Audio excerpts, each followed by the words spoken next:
This is Logical Logistics, where we cover shipping, supply chain, logistics, and everything in between. Welcome to the show.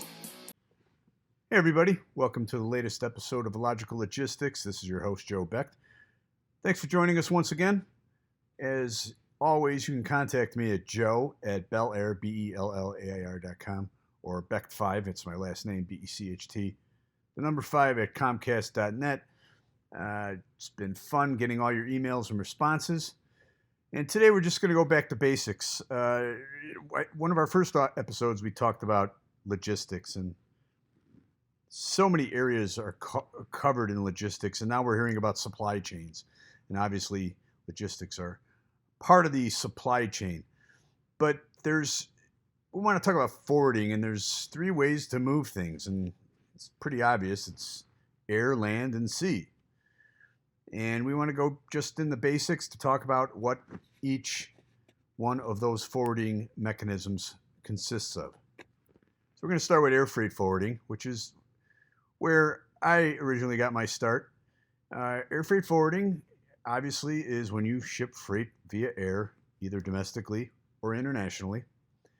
It's done by either an IAC, which is an integrated air cargo carrier, or a non-integrated cargo carrier. You have your UPSs and your FedExes, and then you have companies that, the IACs that are able to ship via airlines and have their own ground transportation, but do not own their own airlines. And a lot of times these companies provide a much more cost-effective and better customer service-oriented shipping mechanism going via the airlines. Now, when you talk about airplanes, obviously all the major airlines reserve space in their planes for freight. Now, one of the trends that is happening over the last few years, especially over the last year, it's been crazy. Obviously, everyone, that's without being said. But there's less and less space in planes because the payload or the aircraft that they're flying is becoming more streamlined, smaller aircraft. You're not seeing as many of the 747s and the big Boeing aircrafts. You're seeing more of the 737s. That being said, when you think of one of the first airlines you really think of when you hear the 737 is Southwest, and their customer service towards the IAC carriers and freight forwarding is top-notch, really second to none right now. But all the other major carriers still have forwarding capabilities. And then there's airlines that just do specific freight forwarding that, just the whole airplane is dedicated to flying freight. And that is a lot of times mostly international airlines that will pack the planes with freight and fly it. Now, during the pandemic, there were a lot of airlines shifted to freight-only routes and booking, but we're seeing now as passengers come back, that's the shift is going more to passengers. Very, very strange times. Needless to say, we don't know. Things are just ramping up here left and right, and things are going crazy. And as I said in the last podcast, the waves are going back and forth, but eventually, as the ship returns to the middle, and that's what I foresee happening. But we're going to be having some rough waves because we're getting back to normal. Things are getting opened up, and everything from the economic to political spectrum, people are hashing things out.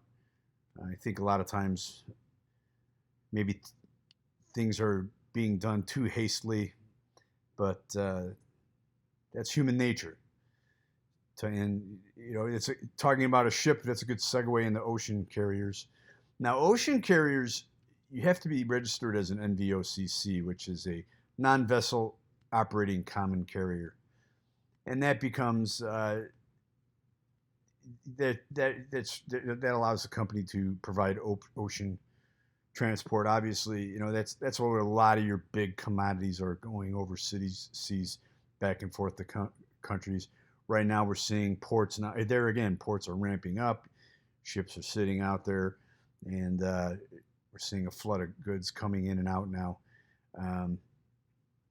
But it is very more detailed to become an NVOCC because there's more stringent licensing to be able to cover that area of shipping, and you can get all that at the www.fmc.gov. Now, air freight forwarders maintain an IATA number, and they're indirect air carriers, as I said before. That's what an IAC is, and they're also regulated by the TSA. Now, with ocean, they're covered by a certain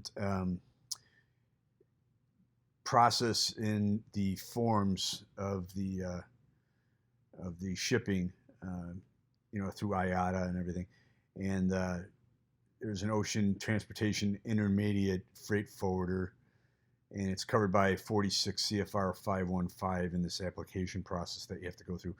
Bottom line is that you have to have a qualifying individual that is actually an officer of your company that has ocean experience, and you have to go through a very stringent qualifications to become a ocean carrier, an NVOCC. Now people want to know. Then there's then you go on land. So there's your truckers, and then you go in a whole different area of freight brokerage. So if you're at largest company, you see a lot. C.H. Robinson. They're basically a freight broker that they put the truckers in direct contact with the companies that want to ship, and that's just going on the road. And once again, you have to be licensed through the DOT to be a freight broker, which is separate from a freight forwarder. And so on the road, you have your LTL, less than truckload, and full truckload, FTL freights that are moving. And obviously that goes without saying. They have been so important to our economy and becoming more and more important.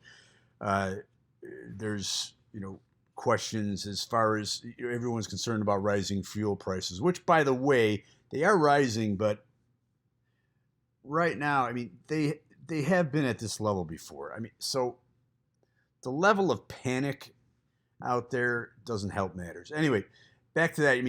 We're wondering if there's going to be enough drivers to transport fuel. Drivers transport everything, and they are the essential backbone of our economy. And the wages are going up. I think my next article I'm going to write is, should a person get an MBA or even a BA, or should they just get a CDL? Because truckers are going to be essential. There's talks about driverless truckers, blah, blah, blah. That's going to be in the future. I don't see it. I see maybe they'll be driverless for short routes, or maybe like driverless forklifts and warehouses, but actual drivers of trucks are essential, and they're going to be in demand even more as our economy ramps up. So freight brokers sell the truck services, and you have LTL and FTL trucks that go back and forth. It's as simple as that. Now you might want to ask different questions. What's the difference between international freight forwarding and domestic freight forwarding? Well, that's pretty basic. Domestic is within the United States. International is outside the United States to other countries. And each country has different paperwork and taxes and tariffs that are levied. It all varies by country to country. So to ship internationally, you really have to have an expert on your team to learn all the econ terms, all the terms for shipping internationally, and all the tariffs, and be able to price it correctly, because you really lose a lot of money if you don't do it properly. You need a consistent staff. Customer service is very important in all freight forwarding. And you should have compliance. You should be handling, customer service, account representatives. Very important. I maintain that there's so much automation in today's society that I believe a truly great forwarder, whether it be ocean, international, or just on truckload, you need to have one-on-one contact. It just cannot be all automated.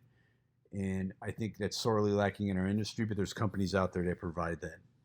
So to be able to call someone, talk to them personally, or get an email back quickly, I think is essential.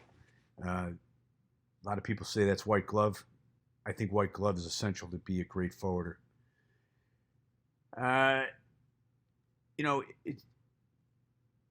It's over the last year. We talked about essential businesses, and there were a lot of them, but freight forwarding was absolutely essential, and everything. There were sectors that really got hit last year, and still haven't ramped back. Whether it be entertainment or retail.